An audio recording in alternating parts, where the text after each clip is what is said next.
ನಮಸ್ತೆ ಸ್ನೇಹಿತರೆ, ಇಂದು ವಚನಗಳು ಅನ್ನುವಂತಹ ಎರಡನೆಯ ಪದ್ಯವನ್ನು ನೋಡೋಣ. ಗಟ್ಟಿವಾಳಯ್ಯನ ವಚನಗಳು. ಗಟ್ಟಿವಾಳಯ್ಯನ ಪರಿಚಯವನ್ನು ನೋಡೋಣ. ಗಟ್ಟಿವಾಳಯ್ಯ 1160ರಲ್ಲಿ ಇದ್ದಿರುವಂತಹ ಶರಣ, ಅಂದರೆ 12ನೇ ಶತಮಾನದಲ್ಲಿ ಬರುವಂತಹ ಪ್ರಮುಖ ವಚನಕಾರ ಹಾಗೂ ಶರಣ. ಮುದ್ದಣ್ಣ ಇವನ ಪೂರ್ವನಾಮಧೇಯ. ಮುದ್ದಣ್ಣ ಅನ್ನುವಂಥದ್ದು ಈತನ ಮೊದಲ ಹೆಸರು. ಶಿವಾನುಭವ ಸಾರುವ ನರ್ತನವೇ ಇವನ ಕಾಯಕ. ಶಿವಾನುಭವ, ಶಿವನ ಮಹಿಮೆಯನ್ನು ಸಾರುವಂತಹ, ಅದು ನರ್ತನದ ಮೂಲಕ ಹೇಳುವಂತಹ ಕಾಯಕವನ್ನು ಆತ ಮಾಡ್ತಾ ಇದ್ದಾನೆ. ಕಪಟಿಗಳು ಇವನ ಸದಾಚಾರ ಪ್ರಭಾವದಿಂದ ನೈಜ ಜಂಗಮರಾದದ್ದು ಇವನ ವೈಶಿಷ್ಟ್ಯ. ಇನ್ನು ಕಪಟಿಗಳು, ಮೋಸಗಾರರು, ಡಾಂಬಿಕರು ಅನಿಸಿದಂತಹ ಈ ಜಂಗಮರು ಇವನ ಸದಾಚಾರದ ಪ್ರಭಾವದಿಂದ, ಅವರೆಲ್ಲರೂ ಇದಲ್ಲ ಸದಾಚಾರ ಪ್ರಭಾವದಿಂದಾಗಿ ನಿಜವಾದಂತಹ ಜಂಗಮರಾಗಿ ಪರಿವರ್ತನೆಯನ್ನು ಹೊಂದಿದ್ದು ಗಟ್ಟಿವಾಳಯ್ಯನ ವಿಶೇಷತೆ ಅಂಥೇಳಿ ಹೇಳ್ಬೋದು. ಇನ್ನು ಮದ್ದಳೆ ಬಾರಿಸುತ್ತಾ ಕೊನೆಯ ಹೆಸರು ನರ್ತಿಸುವಾಗಲೇ ಕೊನೆಯ ಹೆಸರು ಎಳೆದನು.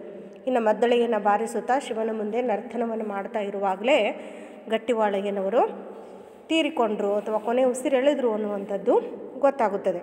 ಇದಿಷ್ಟು ಗಟ್ಟಿವಾಳಯ್ಯನ ಜೀವನ ಪರಿಚಯ. ಇನ್ನು ಆತನ ಪ್ರಮುಖವಾದಂತಹ ವಚನಗಳ ಆಶಯವನ್ನು ನೋಡೋಣ. ಗಟ್ಟಿವಾಳಯ್ಯನು ತನ್ನ ವಚನದಲ್ಲಿ ಡಾಂಬಿಕ ಭಕ್ತರ ನಡವಳಿಕೆಗಳೆಲ್ಲ ವ್ಯರ್ಥವೆನ್ನುತ್ತಾನೆ. ಇನ್ನಾಗ ಗಟ್ಟಿವಾಳಯ್ಯ ತನ್ನ ವಚನಗಳಲ್ಲಿ ಬರೆದಿರುವಂಥ ವಚನಗಳಲ್ಲಿ ಡಾಂಬಿಕ ಭಕ್ತರ ಬಗ್ಗೆ ಐತಲ್ಲ, ಅವರ ನಡವಳಿಕೆಗಳೆಲ್ಲ ವ್ಯರ್ಥ. ಅವರು ಎಷ್ಟೇ ಐತಲ್ಲ ಭಕ್ತಿಯನ್ನು ಮಾಡಿದರೂ ಸಹಿತ ಈ ಡಾಂಬಿಕ ನಡವಳಿಕೆಗಳಿದ್ದಾಗ ಅವೆಲ್ಲ ವ್ಯರ್ಥ ಅಂತ ಹೇಳಿ ಏನು ಮಾಡ್ತಾನೆ ಹೇಳ್ತಾನೆ. ಆಮೇಲೆ ವೇಷಧಾರಿಗಳೆಲ್ಲರೂ ಭಕ್ತರಾಗಲು ಸಾಧ್ಯವಿಲ್ಲ. ಇನ್ನು ವೇಷಭೂಷಣಗಳನ್ನು ತೊಟ್ಟಿಕೊಂಡಾಗ ಮಾತ್ರ ಐತಲ್ಲ ಅವರೆಲ್ಲ ನಿಜವಾದಂಥ ಭಕ್ತರ ಅನ್ನಿಸ್ಕೊಳ್ಳಿಕ್ಕೆ ಸಾಧ್ಯವಿಲ್ಲ ಅಂತ. ಶರಣರ ಗುಂಪಿನಲ್ಲಿ ಅವರು ಸೇರಲು ಅರ್ಹರಲ್ಲವೆಂದು ಹೇಳುತ್ತಾನೆ. ಇನ್ನು ಇಂಥವರೆಲ್ಲ ಐತಲ್ಲ ಈ ಶಿವಶರಣರ ಗುಂಪಿನೊಳಗೆ ಸೇರಿಕೊಳ್ಳಲಿಕ್ಕೆ ಐತಲ್ಲ ಅವರು ಅರ್ಹರಲ್ಲ, ಅವರು ಯೋಗ್ಯರಲ್ಲ ಅಂತ ಹೇಳಿ ಏನು ಮಾಡ್ತಾನೆ ಹೇಳ್ತಾನೆ. ಗುರು, ಲಿಂಗ, ಜಂಗಮ ಕಲ್ಪನೆಗೆ ಹೊಸ ಆಯಾಮವನ್ನು ನೀಡುವ ಮತ್ತು ಹೊಸ ವ್ಯಾಖ್ಯಾನ ನೀಡುವ ಇವನ ಧೈರ್ಯ ಪ್ರಶಂಸನೀಯ. ಇನ್ನು ಗುರು, ಲಿಂಗ, ಜಂಗಮ ಅನ್ನುವಂತಹ ಕಲ್ಪನೆಗೆ ಐತಲ್ಲ ಹೊಸ ಆಯಾಮವನ್ನು ಕೊಟ್ಟಿರುವಂತಹ ಶರಣ, ಅದರ ಜೊತೆಗೆ ಹೊಸ ವ್ಯಾಖ್ಯಾನವನ್ನು ನೀಡುವ ಮೂಲಕ ಅವನ ಧೈರ್ಯವನ್ನು ಪ್ರಶಂಸನೀಯವನ್ನು ಪಡೆಯಬಹುದು. ಈ ರೀತಿಯಾದಂತಹ 12ನೇ ಶತಮಾನದಲ್ಲಿ ಬರುವಂತಹ ಅಲಕ್ಷಿತವಾದಂತಹ ವಚನಕಾರ. ಪ್ರಾರಂಭದಲ್ಲಿ ವಚನ ಎಂದರೆ ಮಾತು ಅಂತ. ಇಲ್ಲಿ ಶಿವಶರಣರು ಐತಲ್ಲ ದೇವರ ಮೇಲೆ ತಾವು ಇಟ್ಟಿರುವಂಥ ಅಥವಾ ತಾವು ನಂಬಿರುವಂತಹ ದೇವರ ಮೇಲೆ ಪ್ರಮಾಣವನ್ನು ಮಾಡಿ ಏನು ಮಾಡಿದರು, ನಡೆ ನುಡಿ ಪರಿಶುದ್ಧವಾಗಿಟ್ಟುಕೊಂಡು ನಾನು ಸತ್ಯದಿಂದಲೇ ನಡೆಯುತ್ತೇನೆ ನುಡಿಯುತ್ತೇನೆ ಅಂಥೇಳಿ ದೇವರ ಮೇಲೆ ಶಪಥವನ್ನು ಮಾಡಿ ಪ್ರಮಾಣವನ್ನು ಮಾಡಿ ಪ್ರಾಮಿಸ್ ಮಾಡಿ ಏನು ಮಾಡಿದರು, ವಚನಗಳನ್ನು ರಚನೆ ಮಾಡಿದರು. ಅವರ ಬದುಕು ಮತ್ತು ಬರಹ ಎರಡೂ ಐತಲ್ಲ ಪರಿಶುದ್ಧವಾಗಿತ್ತನ್ನುವಂಥದ್ದು ನಮಗೆ ಇದರಿಂದ ಗೊತ್ತಾಗುತ್ತದೆ. ಉತ್ತಮರ ಸ್ನೇಹ ಹಿತವಾದದ್ದು. ಇನ್ನು ಗಟ್ಟಿವಾಳಯ್ಯನ ವಚನಗಳನ್ನು ನೋಡೋಣ. ಉತ್ತಮರ ಸ್ನೇಹ ಯಾವತ್ತೂ ಐತಲ್ಲ ಒಳ್ಳೆಯವರ ಫ್ರೆಂಡ್ಶಿಪ್, ಸ್ನೇಹವನ್ನು ಮಾಡಿರಬೇಕು ಅಂತ. ಪರಸ್ಪರ ಸಂಬಂಧಗಳು ರಾಗದ್ವೇಷ ರಹಿತವಾದದ್ದು. ಪ್ರತಿಯೊಬ್ಬರು ಇದರಲ್ಲಿ ಪರಸ್ಪರರು ಸಂಬಂಧಗಳು ಹೆಂಗಿರಬೇಕಂದ್ರೆ ರಾಗದ್ವೇಷ ಅಂತ, ಪ್ರೀತಿ ದ್ವೇಷ ಅಸೂಯೆಗಳನ್ನು ಬಿಟ್ಟಿರಬೇಕು ಅಂತ, ರಾಗದ್ವೇಷ ರಹಿತವಾಗಿರಬೇಕು. ನಿಯಮಗಳ ಇಕ್ಕಟ್ಟಿಗಿಂತ ಮಧುರ ಬಾಂಧವ್ಯಗಳು ಮುಖ್ಯ. ಅದಕ್ಕಾಗಿ ಇಲ್ಲಿ ಈ ನಿಯಮಗಳು ಸಮಾಜದೊಳಗೆ ನಾವು ಮಾಡಿಕೊಂಡಿರುವಂಥ ರೂಲ್ಸ್, ಈ ನಿಯಮಗಳ ಇಕ್ಕಟ್ಟಿಗಿಂತ ಮಧುರವಾದಂತಹ ಸರಳವಾದಂಥ ಬಾಂಧವ್ಯಗಳು ಐತಲ್ಲ ಭಾಳಷ್ಟು ಮುಖ್ಯವಾದಂಥದ್ದು ಅಂತ. ಕಠಿಣವಾದ ಋತನಿಯಮಗಳನ್ನು ಬಿಟ್ಟು ಐತಲ್ಲ ಮಧುರವಾದಂಥ ಬಾಂಧವ್ಯದಿಂದ ಬದುಕಬೇಕು ಅಂಥೇಳಿ ಏನು ಮಾಡ್ತಾರೆ ಇವರು ಹೇಳ್ತಾರೆ. ಇನ್ನು ನಡೆ ನುಡಿ ಪ್ರಮಾಣಬದ್ಧವಾಗಿರುವುದೇ ಜೀವನ. ಇಲ್ಲಿ ಮುಖ್ಯವಾಗಿ ಮನುಷ್ಯರ ನಡೆನುಡಿಗಳು ಯಾವತ್ತೂ ಏನಾಗಿರಬೇಕು, ಪ್ರಮಾಣಬದ್ಧವಾಗಿರಬೇಕು. ಪ್ರಮಾಣಬದ್ಧ ಅಂದರೆ ಏನಾಗಿರಬೇಕು, ಸತ್ಯ ನ್ಯಾಯ ನೀತಿಯಿಂದ ಕೂಡಿರಬೇಕು ಅಂತ. ಪ್ರಮಾಣಬದ್ಧವಾಗಿರಬೇಕು, ನ್ಯಾಯಯುತವಾಗಿ ನೀತಿಯುತವಾಗಿ ಬದುಕುವಂತಹ ಬದುಕೆಯೇನು ಜೀವನ ಅಂತ. ಈ ರೀತಿಯಾದಂಥ ಪ್ರಮಾಣಬದ್ಧವಾದಂತಹ ಜೀವನವನ್ನು ನಡೆಸಬೇಕು ಅಂಥೇಳಿ ಪ್ರತಿಯೊಬ್ಬ ಶರಣರೂ ಸಹಿತ ಏನು ಮಾಡ್ತಾರೆ 12ನೇ ಶತಮಾನದಲ್ಲಿ ಬರುವಂಥವರು ಹೇಳ್ತಾನೆ ಬಂದಿರುವುದನ್ನು ನಾವು ಕಾಣಬಹುದು. ಇನ್ನು ಅವರ ವಚನಗಳನ್ನು ನೋಡೋಣ. ಮೊದಲನೆಯ ವಚನ: ಇರಿಯುವ ಕೈದಿಂಗೆ ದಯಧರ್ಮದ ಮನೆಯುಂಟೆ, ಇರಿಯುವ ಕೈದಿಂಗೆ ದಯಧರ್ಮದ ಮನೆಯುಂಟೆ, ಕಾಳೋಗರನ ದಾಡೆಯಲ್ಲಿ ಅಮೃತದ ಸುದೆಯುಂಟೆ, ಕಾಳೋಗರನ ದಾಡೆಯಲ್ಲಿ ಅಮೃತದ ಸುದೆಯುಂಟೆ, ಕೂಟವ ಕೂಡಿ ಸಮಯನೊಂದಲ್ಲಿ ಅಜಾತನ ಬಲ್ಲರೆ, ಕೂಟವ ಕೂಡಿ ಸಮಯನೊಂದಲ್ಲಿ ಅಜಾತನ ಬಲ್ಲರೆ, ಎನಗೆ ನಿಮ್ಮೊಳಗಿನ್ನೇತರ ಮಾತು, ಎನಗೆ ನಿಮ್ಮೊಳಗಿನ್ನೇತರ ಮಾತು, ವೇಷಧಾರಿಗಳೆಲ್ಲ ನಿಮ್ಮ ಕೂಟಕ್ಕೆ ಹೊರಗು, ಚಿಕ್ಕಯ್ಯ ಪ್ರಿಯ ಸಿದ್ಧಲಿಂಗ ಇಲ್ಲ ಇಲ್ಲ ಎಂದೆ, ವೇಷಧಾರಿಗಳೆಲ್ಲ ನಿಮ್ಮ ಕೂಟಕ್ಕೆ ಹೊರಗು, ಚಿಕ್ಕಯ್ಯ ಪ್ರಿಯ ಸಿದ್ಧಲಿಂಗ ಇಲ್ಲ ಇಲ್ಲ ಎಂದೆ. ನೋಡ್ರಿ, ಇಲ್ಲಿ ಗಟ್ಟಿವಾಳ ಏನವರು ಐತಲ್ಲ, ಈ ವೇಷಧಾರಿಗಳ ಬಗ್ಗೆ ಏನು ಮಾಡ್ತಾರೆ ಈ ವಚನದೊಳಗೆ ಹೇಳ್ತಾರೆ. ಅವರೆಲ್ಲ ಆಯ್ತಲ್ಲ ನಿಜವಾದಂತಹ ಭಕ್ತರು ಅನಿಸಿಕೊಳ್ಳುವುದಿಲ್ಲ ಅಂತ.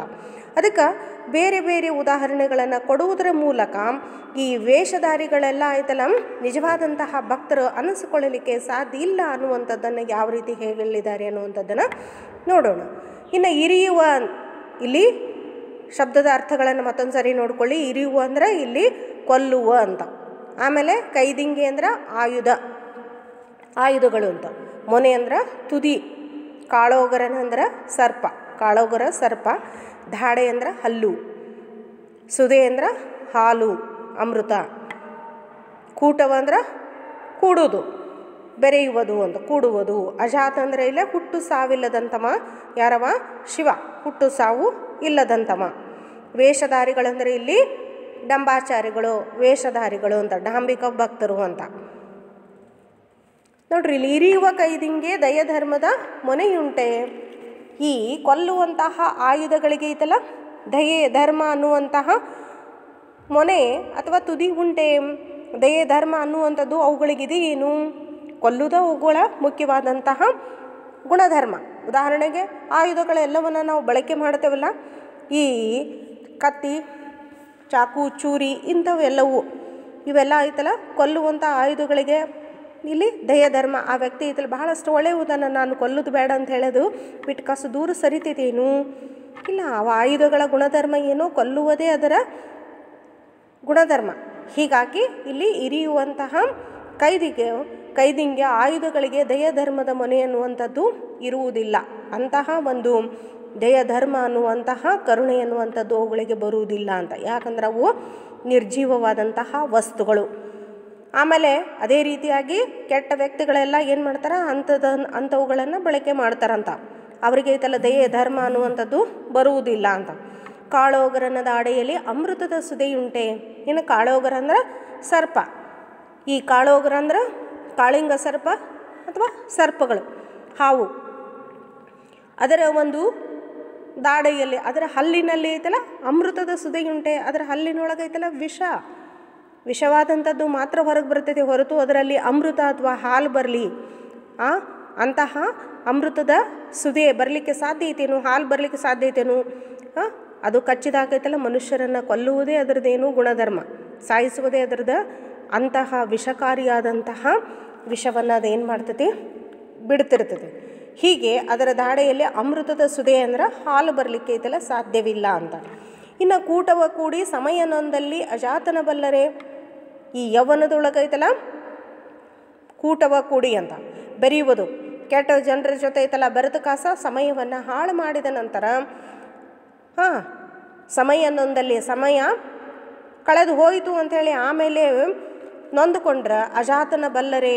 ಅಂದರೆ ಯೌವನದೊಳಗೆ ಆ ಪರಮಾತ್ಮನ ಐತಲ್ಲ ನಾಮಸ್ಮರಣೆ ಭಕ್ತಿಯನ್ನು ಮಾಡದೇ ಐತಲ್ಲ ಕೊನೆಗೆ ಐತಲ್ಲ ಮುಪ್ಪಿನ ಕಾಲದೊಳಗೆ ಆ ದೇವರನ್ನು ನಾನು ಆರಾಧಿಸಲಿಲ್ಲ, ಪೂಜಿಸಲಿಲ್ಲ, ಒಂದು ದಿವಸನೂ ನೆನಪು ಮಾಡ್ಕೊಳ್ಲಿಲ್ಲ ಅಂಥೇಳಿ ಆಮೇಲೆ ನೊಂದುಕೊಂಡ್ರೆ ಅಂತಹ ಹುಟ್ಟು ಸಾವಿಲ್ಲದಂತಹ ಪರಮಾತ್ಮನನ್ನು ತಿಳ್ಕೊಳ್ಳಿಕ್ಕೆ ಸಾಧ್ಯ ಆಗ್ತೈತೇನು ಅಂದ್ರೆ ಆಗಲೇ ಐತಲ್ಲ ವಯಸ್ಸು ಮೀರಿ ಹೋಗಿಬಿಟ್ಟಿರ್ತೈತಿ, ಮುಪ್ಪಾನ ಅವಸ್ಥೆ ಒಳಗಿರ್ತೈತಿ. ಮುಪ್ಪಾನ ಅವಸ್ಥೆಯ ನೋವುಗಳೇ ಜಾಸ್ತಿ ಆಗಿರ್ತಾವೆ. ಆವಾಗೂ ಸಹಿತ ದೇವರನ್ನು ನೆನಪು ಮಾಡ್ಕೊಳ್ಳಿಕ್ಕೆ ಸಾಧ್ಯ ಆಗುವುದಿಲ್ಲ ಅಂತ. ಅದಕ್ಕಿಲ್ಲಿ ಕೂಟವ ಕೂಡಿ, ಅದಕ್ಕೆ ಯೌವನಾವಸ್ಥೆ ಒಳಗೆ ಬೆರೆಯುವುದಂದ್ರೆ ಬೇರೆ ಬೇರೆಯವರ ಜೊತೆ ಕೂಡಿ ಸಮಯವನ್ನು ವ್ಯರ್ಥವಾಗಿ ಹಾಳು ಮಾಡಿಕೊಂಡಾಗ ಆ ಪರಮಾತ್ಮನನ್ನು ತಿಳ್ಕೊಳ್ಳಿಕ್ಕೆ ಸಾಧ್ಯ ಆಗುವುದಿಲ್ಲ ಅಂತ. ಅದೇ ರೀತಿಯಾಗಿ ಎನಗೆ ನಿಮ್ಮೊಳಗಿನ್ನೇತರ ಮಾತು.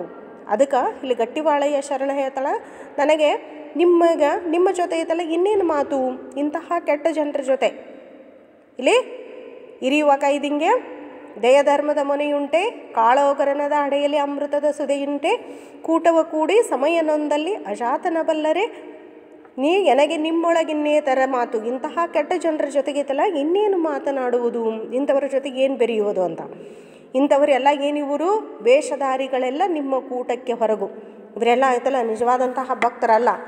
ಭಕ್ತರ ಹಾಗೆ ಐತಲ್ಲ ವೇಷಭೂಷಣಗಳನ್ನು ತೊಟ್ಟುಕೊಂಡು ಐತಲ್ಲ ನಿಮ್ಮ ಶರಣರ ಕೂಟದೊಳಗೆ ಏನು ಮಾಡಿದಾರ, ಸಂಘದೊಳಗೆ ಸೇರಿಕೊಳ್ತಾ ಇದ್ದಾರೆ. ಇಂಥವರೆಲ್ಲ ಐತಲ್ಲ ನಿಮ್ಮ ಸಂಘದಿಂದ ಹೊರಗಿರಬೇಕು ಅಂತ. ಚಿಕ್ಕಯ್ಯ ಪ್ರಿಯ ಸಿದ್ಧಲಿಂಗ ಇಲ್ಲ ಎಂದೆ. ಅವರ ನಿಜವಾದಂಥ ಅಂಕಿತ ನಾಮ ಚಿಕ್ಕಯ್ಯ ಪ್ರಿಯ ಸಿದ್ಧಲಿಂಗ ಇಲ್ಲ ಎಂದೆ. ಇಂಥವರು ಐತಲ್ಲ ನಿಮ್ಮ ಶರಣರ ಸಂಘದೊಳಗೆ ಇರಲಿಕ್ಕೆ ಅಯೋಗ್ಯರು, ನಾಲಾಯಕರು, ಇಂಥವರನ್ನು ಸಂಘದೊಳಗೆ ಸೇರಿಸಿಕೊಳ್ಳಬಾರದು ಅಂತ ಹೇಳಿ ಏನು ಮಾಡ್ತಾನೆ ಹೇಳ್ತಾನೆ. ಅದಕ್ಕಾಗಿ ಇಲ್ಲಿ ಇರಿಯುವಂಥ ಆಯುಧಗಳಿಗೆ ದಯಧರ್ಮದ ಮನೆ ಇರುವುದಿಲ್ಲ. ಆ ಕಾಳೋಗರನ ದವಡೆ ಒಳಗೈತಲ್ಲ ಅಮೃತದ ಹಾಲು ಬರಲಿಕ್ಕೆ ಸಾಧ್ಯ ಇಲ್ಲ. ಕೂಟವ ಕೂಡಿ ಇಲ್ಲಿ ಸಮಯವನ್ನು ವ್ಯರ್ಥವಾಗಿ ಐತಲ್ಲ ಯೌವನಾವಸ್ಥೆಯಲ್ಲಿ ಕಳೆದು ಆ ನಂತರ ಆ ಪರಮಾತ್ಮನನ್ನು ಅಜಾತನನ್ನು ಹುಟ್ಟು ಸಾವು ಇಲ್ಲದಂಥ ಪರಮಾತ್ಮನನ್ನು ತಿಳ್ಕೊಳ್ಳಿಕ್ಕೆ ಸಾಧ್ಯ ಆಗುವುದಿಲ್ಲ. ಇಂಥವರ ಜೊತೆ ಐತಲ್ಲ ಎಂದು ಸಂಘವನ್ನು ಸ್ನೇಹವನ್ನು ಮಾಡಬಾರದು ಅಂತ.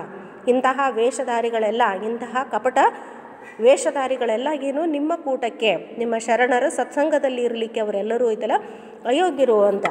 ಅದಕ್ಕಿಲ್ಲಿ ಚಿಕ್ಕಯ್ಯ ಪ್ರಿಯ ಸಿದ್ಧಲಿಂಗ ಇಲ್ಲ ಎಂದೆ. ಇಂಥವರೆಲ್ಲ ಐತಲ್ಲ ಈ ಶರಣರ ಸಮೂಹದೊಳಗೆ ಸಂಘದೊಳಗೆ ಇರಲಿಕ್ಕೆ ಅಯೋಗ್ಯರು ಅಂತ ಹೇಳಿ ಏನು ಮಾಡ್ತಾನೆ ಹೇಳ್ತಾನೆ. ನೆಕ್ಸ್ಟ್ ಮುಂದಿನ ವಚನವನ್ನು ನೋಡಿ. ತಪವೆಂಬುದು ಬಂಧನ. ಇವರೆಲ್ಲ ವೇಷಧಾರಿಗಳು. ಇಲ್ಲಿ ತಪವೆಂಬುದು ಏನಿದು ಬಂಧನ ಅಂತ. ನೇಮವೆಂಬುದು ತಗವು, ಶೀಲವೆಂಬುದು ಸೂತಕ, ಕಟ್ಟಿನ ವೃತ್ತದ ಭಾಷೆ ಎಂಬುದು ನಗೆಗೀಡಾಯಿತ್ತು ನೋಡ, ನಗೆ ಒಗೆ ವೆಣ್ಣದಲ್ಲಿ ಒಗೆ ಜಗವಾದಡೆ, ಚಿಕ್ಕಯ್ಯ ಪ್ರಿಯ ಸಿದ್ಧಲಿಂಗ ಇಲ್ಲ ನಿಲ್ಲು ಮಾಡು ಹೇಳ್ತಾನೋ. ಇಲ್ಲಿ ತಪವೆಂಬುದು ಬಂಧನ, ತಪಸ್. ಇಲ್ಲಿ ಇಡೀ ದೇಹವನ್ನು ದಂಡಿಸಿ ಆಹಾರವನ್ನು, ನೀರು ಆಹಾರ ಎಲ್ಲವನ್ನು ಬಿಟ್ಟು ಕಾಸಂಗೆ ಏನು ಮಾಡೋದು, ತಪಸ್ಸನ್ನು ಮಾಡುವುದು. ಆ ಪರಮಾತ್ಮನನ್ನು ಕುರಿತು ದೇಹವನ್ನು ದಂಡಿಸಿ ತಪಸ್ ಮಾಡುವುದು. ಇದೆಲ್ಲ ಏನಿದು ಬಂಧನ. ಇದು ಎದಕ್ಕೆ ಬೇಕು? ಪರಮಾತ್ಮ ಹೇಳಿದ ನಿನ್ನ ದೇಹವನ್ನು ದಂಡನೆ ಮಾಡಿ ಕಾಸ ನನ್ನ ಧ್ಯಾನ ಮಾಡು ಅಂಥೇಳಿ ಇಲ್ಲ. ಎಲ್ಲ ಉಂಡು ತಿಂದು ಕಾಸ ನೀನು ಸುಖ ಸಂತೋಷದಿಂದಿರುವಾಗನ ನನ್ನನ್ನು ನಾಮಸ್ಮರಣೆ ಮಾಡು ಅಂತ ಹೇಳಿ ಪರಮಾತ್ಮ ಹೇಳಿದಾನ. ಅದು ಬಿಟ್ಟು ನಾವೆಲ್ಲ ಏನು ಮಾಡ್ತೇವೆ, ಕಠಿಣವಾದಂತಹ ವೃತ ನಿಯಮಗಳೆಲ್ಲವನ್ನು ಮಾಡ್ಕೋತಾಗ ಏನು ಮಾಡ್ತೇವೆ, ದೇಹವನ್ನು ದಂಡಿಸ್ತೇವೆ ಅಂತ. ಅದಿಲ್ಲಿಕ್ಕೆ ತಪಸ್ಸು ಅನ್ನುವಂಥದ್ದು ಏನಿದು ಬಂಧನ ಇದ್ದ ಹಾಗೆ ಅಂತ. ಈ ಬಂಧನ ಯಾಕಂದ್ರೆ ಎಲ್ಲಿ ಹೋಗಲಾರ್ದೆ ಒಂದೇ ಒಂದು ಸ್ಥಳದೊಳಗೆ ಕೂತುಕೊಂಡು ಏನು ಮಾಡಬೇಕಾಗ್ತತಿ, ತಪಸ್ಸನ್ನು ಮಾಡಬೇಕಾಗ್ತತಿ. ಇಂತಹ ಬಂಧನ ಬೇಕೇನು ಮನುಷ್ಯ ಜೀವನಕ್ಕೆ?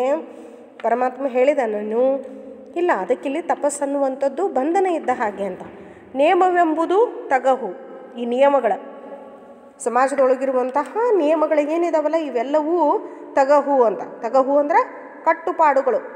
ನೇಮ ಅಂದರೆ ಇಲ್ಲಿ ಪೂಜೆ ವ್ರತ, ಈ ಪೂಜೆ ಪುನಸ್ಕಾರಗಳನ್ನು ಮಾಡುವಂಥವು ಎಲ್ಲ ಕಟ್ಟುಪಾಡುಗಳು. ಪ್ರತಿ ದಿವಸ ಇಷ್ಟೆಲ್ಲ ಆದ ನಂತರನೇ ನಾನು ಏನು ಮಾಡ್ತೀನಿ ಅಂತ. ಇವೆಲ್ಲ ನಾವು ಮಾಡಿಕೊಂಡಿರುವಂಥವು. ಇಂತಹ ನಿಯಮಗಳು, ರೂಲ್ಸ್ ಅನ್ನುವಂಥವು, ನಿಯಮಗಳೆನ್ನುವಂಥವು ಇವೆಲ್ಲವೂ ಐತಲ್ಲ ಕಟ್ಟುಪಾಡುಗಳು ಮನುಷ್ಯನಿಗೆ ಬೇಕಾಗಿಲ್ಲ ಅಂಥೇಳಿ ಅವನು ಏನು ಮಾಡ್ತಾನೆ ಹೇಳ್ತಾನೆ. ಶೀಲವೆಂಬುದು ಸೂತಕ. ಶೀಲ ಅನ್ನುವಂಥದ್ದು ಸೂತಕ ಅಂದ್ರೆ ಮೈಲಿಗೆ. ಶೀಲವೆಂಬುದು ಸೂತಕ. ಶೀಲವನ್ನು ಮಾಡೋದು ಹುಟ್ಟು. ಮನುಷ್ಯ ಆಯ್ತಲ್ಲ ಹುಟ್ಟಿ ಬರುವಾಗ ಯಾವುದು ಪವಿತ್ರವಾದುದು? ಮನುಷ್ಯ ಆಯ್ತಲ್ಲ ಸಹಜವಾಗಿ ಅವ್ನು ಹುಟ್ಟು ಬಂದಿರ್ತಾನೆ. ಆ ಹುಟ್ಟುವಂತಹ ಮಡದಂತಹ ಸಂದರ್ಭದಲ್ಲಿ ಹುಟ್ಟು ಸಾವಿನ ಈ ಸಂದರ್ಭದೊಳಗೆ ಐತಲ್ಲ ಅದೆಲ್ಲ ಐತಲ್ಲ ಮೈಲಿಗೆ ಅಂತ, ಸೂತಕ ಅಂತ. ಈ ಮೈಲಿಗೆ ಅಂಥೇಳಿ ನಾವೇನು ಮಾಡ್ತೇವೆ, ಅದನ್ನು ದೂರ ಇಡ್ತೇವೆ. ಅದಕ್ಕಾಗಿ ಇಲ್ಲಿ ಈ ತಪಸ್ಸು ಅನ್ನುವಂಥದ್ದು ಬಂಧನ, ನೇಮ ಅನ್ನುವಂಥದ್ದು ಕಟ್ಟುಪಾಡು ಇದ್ದ ಹಾಗೆ, ಶೀಲವೆನ್ನುವಂಥದ್ದು ಸೂತಕ. ಇವೆಲ್ಲವೂ ಮನುಷ್ಯ ಮಾಡಿಕೊಂಡಿರುವಂಥವೇ ಹೊರತು ಆ ಪರಮಾತ್ಮ ಐತಲ್ಲ ನಮಗಾಗಿ ಕೊಟ್ಟಿರುವಂಥವಲ್ಲ. ಇದೇ ರೀತಿ ನೀವು ಮಾಡಿರಿ ಅಂತ ಹೇಳಿ ಅವ ಎಂದೂ ಹೇಳಿದಂಥವನಲ್ಲ ಅಂತ. ಕಟ್ಟಿನ ವೃತ್ತದ ಭಾಷೆ ಎಂಬುದು ನಗೆಗೀಡಾಯಿತು ನೋಡ. ಈ ರೀತಿಯಾದಂತಹ ನಿರ್ಬಂಧವಾದಂತಹ, ಕಟ್ಟಿನ ಅಂದರೆ ನಿರ್ಬಂಧವಾದಂತಹ ಕಟ್ಟುಪಾಡುಗಳನ್ನು ವೃತ್ತಗಳನ್ನು ಮಾಡಿಕೊಂಡು ಭಾಷೆಯನ್ನು ಕೊಟ್ಟುಕೊಂಡು ಭಾಷೆಯನ್ನು ಮಾಡಿಕೊಂಡು ನಾವು ಏನು ಮಾಡ್ತಾ ಇದ್ದೇವೆ, ನಡೀತಾ ಇದ್ದೇವಲ್ಲ, ಇದೆಲ್ಲವನ್ನು ನೋಡಿ ಐತಲ್ಲ ಇಡೀ ಜಗತ್ತಿನ ತುಂಬೆಲ್ಲ ನಗೆಗೀಡಾಯಿತು ನೋಡ, ನಗೆಗೀಡಾಗುತ್ತದೆ ಅಂತ ಇದೇ ರೀತಿಯಾಗಿ ಮಾಡ್ತಾ ಇದ್ದೇವೆ ಅಂತ. ನಗೆ ಬೆಗೆವೆಣ್ಣದಲ್ಲಿ ಹೊಗೆ ಜಗವಾದಡೆ ಚಿಕ್ಕಯ್ಯ ಪ್ರಿಯ ಸಿದ್ಧಲಿಂಗ ಇಲ್ಲ ಇಲ್ಲ ನಿಲ್ಲು ಮಾಡು. ಈ ರೀತಿಯಾದಂತಹ ಡಾಂಬಿಕತನ ಎಲ್ಲ ಕಡೆಗೆ ತುಂಬಿಕೊಂಡ್ರೆ, ನಗೆ ಹೊಗೆ ಆದ್ರೆ, ನಗೆ ಅನ್ನುವಂಥದ್ದು ಇಂಥವೆಲ್ಲ ಆಯ್ತಲ್ಲ, ಈ ತಪಸ್ಸು, ನಿಯಮ, ಶೀಲ, ಈ ಬಂಧನ, ತಗಹು, ಕಟ್ಟುಪಾಡು ಇವೆಲ್ಲವುಗಳನ್ನು ಲೋಕದೊಳಗೆ ನಾವು ತುಂಬಿಕೊಂಡೋಯ್ತಲ್ಲ, ವೃತ ನಿಯಮಗಳನ್ನು, ಪೂಜೆ ಪುನಸ್ಕಾರಗಳನ್ನು ಮುಂದುವರಿಸ್ತಾ ಹೋದ್ರೆ ಇವೆಲ್ಲ ಏನಾಗ್ತತಿ, ನಗೆಗೀಡಾಗ್ತೇವೆ, ಡಾಂಬಿಕತನ ಅಂಥೇಳಿ ಅನ್ನಿಸ್ತತಿ, ತೋರಿಕೆಯ ಭಕ್ತಿ ಅನ್ನಿಸ್ತತಿ ಅಂತ. ಇಂಥದ್ದು ಎಲ್ಲ ಕಡೆಗೆ ಹೊಗೆ ಬೆಣ್ಣದಲ್ಲಿ ಅಂದರೆ ಇಲ್ಲಿ ಎಲ್ಲ ಕಡೆಗೆ ಇಡೀ ಜಗತ್ತಿನ ತುಂಬೆಲ್ಲ ಇಂಥ ಮೌಢ್ಯತೆಯೇ ತುಂಬಿಕೊಂಡ್ರ ಅಂದ್ರೆ ಮೂಢನಂಬಿಕೆಗಳು ಕೂಡಿದಂತಹ ಜನರ ಇದರಲ್ಲಿ ಎಲ್ಲ ಕಡೆಗೆ ಇಡೀ ಜಗತ್ತಿನ ತುಂಬೆಲ್ಲ ತುಂಬಿಕೊಂಡು ಬಿಟ್ರೆ ಹೊಗೆ ಜಗವಾದಡೆ, ಹೊಗೆ ಅಂದ್ರೆ ಇಲ್ಲಿ ಎಲ್ಲ ಜನರ ಇದರಲ್ಲಿ ಇಂಥವರು ಮೂಢನಂಬಿಕೆ ಜನರ ಇದರಲ್ಲಿ ಎಲ್ಲ ಕಡೆಗೆ ತುಂಬಿಕೊಂಡು ಬಿಟ್ರೆ ಚಿಕ್ಕಯ್ಯ ಪ್ರಿಯ ಸಿದ್ಧಲಿಂಗ ಇಲ್ಲ ಇಲ್ಲ ನಿಲ್ಲು ಮಾಡು. ಇಂಥವರನ್ನು ಬಿಡಿಸಿ ಕಾಸ ನೀನೇ ಏನು ಮಾಡಬೇಕು, ಹೊರಗೆ ತೊಗೊಂಡು ಬರಬೇಕು ಅಂತ. ಹೌದು, ಇಂತಹ ಈ ಮೌಢ್ಯ ಆಚರಣೆಗಳನ್ನು ಬಿಟ್ಟು ಹೋಯ್ತಲ್ಲ, ನಿಜವಾದಂತಹ ಪರಮಾತ್ಮ ಯಾರನ್ನುವಂಥದ್ದನ್ನು ಅರ್ಥವನ್ನು ಮಾಡಿಕೊಂಡು ನಾವು ಏನು ಮಾಡಬೇಕು, ನಡಿಬೇಕು, ಬದುಕಬೇಕು ಅಂತ. ಯಾರೋ ಮಾಡಿ ಹೋದಂತಹ ಈ ತಪಸ್ಸು, ನೇಮ, ಶೀಲ, ಸೂತಕ, ಈ ಭಾಷೆ, ವೃತ ಇವೆಲ್ಲವೂ ಐತಲ್ಲ, ಅದು ಎಷ್ಟರ ಮಟ್ಟಿಗೆ ಸರಿ ಅಂತ ನಾವು ಬೇರೆಯವರಿಗೆ ತೋರಿಸಿಕೊಳ್ಳಲಿಕ್ಕೆ ಈ ರೀತಿಯಾದಂತಹ ಭಕ್ತಿಯನ್ನು ಮಾಡಿದ್ರೆ ಅದೆಲ್ಲ ನಿಜವಾದಂತಹ ಭಕ್ತಿ ಅನಿಸುವುದಿಲ್ಲ, ಅದೆಲ್ಲ ಇದೆಲ್ಲ ವೇಷಧಾರಿ ಅನ್ನಿಸ್ಕೊಳ್ತತಿ ಅಂತ ಹೇಳಿ ಹೇಳ್ತಾರೆ. ನೆಕ್ಸ್ಟ್ ಮುಂದಿನ ತನುವ ಮರೆಯಬೇಕೆಂದು ಗುರುವ ತೋರಿ, ತನುವ ಮರೆಯಬೇಕೆಂದು ಗುರುವ ತೋರಿ, ಮನವ ಮರೆಯಬೇಕೆಂದು ಲಿಂಗವ ತೋರಿ, ಮನವ ಮರೆಯಬೇಕೆಂದು ಲಿಂಗವ ತೋರಿ, ಧನವ ಮರೆಯಬೇಕೆಂದು ಜಂಗಮ ತೋರಿ, ಲೇಸ ಮರೆತು ಕಷ್ಟಕ್ಕೆ ಕಡಿದಾಡುವ ಭಾಷೆಹೀನರ ಕಂಡು ನಾಚಿಕೆಯಾಯಿತು ಚಿಕ್ಕಯ್ಯ ಪ್ರಿಯ ಸಿದ್ಧಲಿಂಗ ಇಲ್ಲ ಇಲ್ಲ ಎಂದೆ. ಇಲ್ಲಿ ನೋಡ್ರಿ, ತನು ಮರಿಬೇಕು. ತನು ಅಂದ್ರೆ ಶರೀರ, ಮನ ಅಂದ್ರೆ ಮನಸ್ಸು, ಧನ ಅಂದ್ರೆ ಸಂಪತ್ತು, ಹಣ, ಐಶ್ವರ್ಯ. ಇಲ್ಲಿ ತನು ಅಂದ್ರೆ ಈ ಶರೀರವನ್ನು, ಮನುಷ್ಯ ಆಯ್ತಲ್ಲ ತನ್ನ ಶರೀರವನ್ನು ಮರಿಬೇಕು ಅಂತ. ಈ ಶರೀರದ ಬಗ್ಗೆ ಅತಿಯಾದಂತಹ ವ್ಯಾಮೋಹ, ಕಾಮ, ಕ್ರೋಧ, ಮದ, ಮೋಹ, ಮಾತ್ಸರ್ಯ ಅನ್ನುವಂಥ ಅರಿಷಡ್ವರ್ಗಗಳೆಲ್ಲವನ್ನು ಮರೆತು ಬಿಡಬೇಕು ಅಂತ. ಈ ತನುವನ್ನು ಮರಿಬೇಕಂತ ಹೇಳಿನ ಏನು ಮಾಡಿದಾರೆ, ಈ ಲೋಕದೊಳಗೆ ಗುರುವನ್ನು ತೊಗೊಂಡು ಬಂದಾರ. ಗುರು ಐತಲ್ಲ ಈ ಮನುಷ್ಯರಿಗಿಂತ ಅತ್ಯಂತ ಶ್ರೇಷ್ಠನಾದಂಥವನು ಅಂತ. ಆ ಗುರುವನ್ನು ತೋರಿ, ಗುರುವಿನೊಳಗಿರುವಂತಹ ಜ್ಞಾನವನ್ನು ನೋಡಿ ನಾವು ಏನು ಮಾಡಬೇಕು, ಇಡೀ ನಮ್ಮ ಶರೀರವನ್ನು ಮರೆತು ಬಿಡಬೇಕು ಅಂತ. ಅದೇ ರೀತಿ ಮನವ ಮರೆಯಬೇಕೆಂದು, ಮನಸ್ಸು ಐತಲ್ಲ ಇದೇನು ಅತ್ಯಂತ ಅತಿ ಆಶಾ ಆಕಾಂಕ್ಷೆಗಳನ್ನು ಒಳಗೊಂಡಿರುವಂಥದ್ದು. ಅದು ಬೇಕು, ಇದು ಬೇಕು, ಎಲ್ಲವೂ ಬೇಕು ಅನ್ನುವಂಥದ್ದು. ಈ ರೀತಿಯಾದಂತಹ ಅತಿ ಆಶೆಯನ್ನು ಒಳಗೊಂಡಿರುವಂಥ ಈ ಮನಸ್ಸು ಯಾವ್ಯಾವ ಕಡೆಗೆ ಐತಲ್ಲ ಹೋಗ್ತದೆ, ಎಲ್ಲವೂ ಬೇಕಂತದೆ. ಅದಕ್ಕಾಗಿ ಈ ಮನಸ್ಸನ್ನು ಹಿಡಿತದೊಳಗೆ ಇಟ್ಕೋಬೇಕು. ಅದಕ್ಕಾಗಿ ಐತಲ್ಲ ಕೈ ಒಳಗೆ ಈ ಶಿವಶರಣರು ಏನು ಮಾಡಿದರು, ಲಿಂಗವನ್ನು ತೋರಿಸಿದ್ರು. ಆ ಲಿಂಗದೊಳಗೆ ಐತಲ್ಲ ಇಡೀ ನಮ್ಮ ತನು, ಮನ, ಧನ ಎಲ್ಲವನ್ನ ಐತಲ್ಲ ಮರೆತ ಕಸ ಪರಮಾತ್ಮನ ಧ್ಯಾನದೊಳಗೆ ಒಂದಾಗಬೇಕು ಅಂತ. ಅದಕ್ಕಿಲ್ಲಿ ಮನವ ಮರೆಯಬೇಕೆಂದು ಲಿಂಗವ ತೋರಿ, ಮನಸ್ಸನ್ನು ಮರಿಬೇಕಂತ ಹೇಳಿ ಲಿಂಗವನ್ನು ಏನು ಮಾಡಿದರು, ತೋರಿಸಿದ್ರು. ಆಮೇಲೆ ಧನವ ಮರೆಯಬೇಕೆಂದು ಜಂಗಮ ತೋರಿ, ಧನ ನಾವು ಗಳಿಸಿದಂತಹ ಸಂಪತ್ತು. ಇಲ್ಲಿ ಜಂಗಮ ಅಂದ್ರೆ ಸಮಾಜದೊಳಗಿರುವಂತಹ ಬಡಬಗ್ಗರು, ಅಸಹಾಯಕರು ಯಾರಿದ್ದಾರಲ್ಲ, ನಿರ್ಗತಿಕರು ಯಾರಿದ್ದಾರಲ್ಲ ಅಂಥವರಿಗೆ ಏನು ಮಾಡಬೇಕು, ದಾನ ಧರ್ಮದ ಮೂಲಕ ಅಂಥವರಿಗೆ ಐತಲ್ಲ ದಾನ ಧರ್ಮವನ್ನು ಮಾಡಬೇಕು ಅನ್ನುವಂಥದ್ದು. ಧನ ಅಂದರೆ ನಮ್ಮೊಳಗಿರುವಂಥ ಅತಿಯಾದಂತಹ ಸಂಪತ್ತು ಐತಲ್ಲ ನಮ್ಮನ್ನು ಏನು ಮಾಡ್ತೈತಿ, ಅಹಂಕಾರಿಗಳನ್ನಾಗಿ ಮಾಡ್ತೈತೆ ಅಂತ ತಿಳ್ಕೊಂಡು ಈ ಸಮಾಜಕ್ಕೆ ಏನು ಮಾಡಬೇಕು, ಅದನ್ನು ದಾನ ಧರ್ಮದ ಮೂಲಕ ಅದನ್ನು ನಾವು ಏನು ಮಾಡಬೇಕಾಗ್ತತಿ, ಕೊಡಬೇಕಾಗ್ತತಿ ಅಂತ. ಅದನ್ನು ಸಮಾಜಕ್ಕೆ ದಾರಿ ಎರಿಬೇಕು ಅಂತ. ಇನ್ನು ಲೇಸ ಮರೆತು ಕಷ್ಟಕ್ಕೆ ಕಡಿದಾಡುವ, ಇಷ್ಟೆಲ್ಲ ಇದೆ. ಇದು ತನು ಮರಿಬೇಕಂತ ಗುರು ತೋರಿಸಿದಾರ, ಮನಸ್ಸನ್ನು ಮರಿಬೇಕಂತ ಲಿಂಗಮವನ್ನು ತೋರಿಸಿದ್ದಾರೆ ಶರಣರು. ಧನವನ್ನು ಇಡೀ ಸಮಾಜಕ್ಕೆ ನಾವು ಸದ್ವಿನಿಯೋಗ ಮಾಡಬೇಕಂತ ಹೇಳಿ ಇಂಥದ್ದೆಲ್ಲ ಗೊತ್ತಿದ್ದು, ಇಂತಹ ಒಳ್ಳೆಯದು ಲೇಸ ಮರೆತು ಒಳ್ಳೆಯದನ್ನುವಂಥದ್ದು ಎಲ್ಲ ಗೊತ್ತಿದ್ರೂ ಸಹಿತ ಮತ್ತೆ ನಾವೇನು ಮಾಡ್ತೀವಿ, ಕಷ್ಟಕ್ಕೆ ಕಡಿದಾಡುವ ಭಾಷೆಹೀನರ ಕಂಡು ನಾಚಿಕೆಯಾಯಿತು. ನೋಡ್ರಿ ಇದೆಲ್ಲ ಆಯ್ತಲ್ಲ ಶಾಶ್ವತವಾದಂಥದ್ದು ಅಲ್ಲ.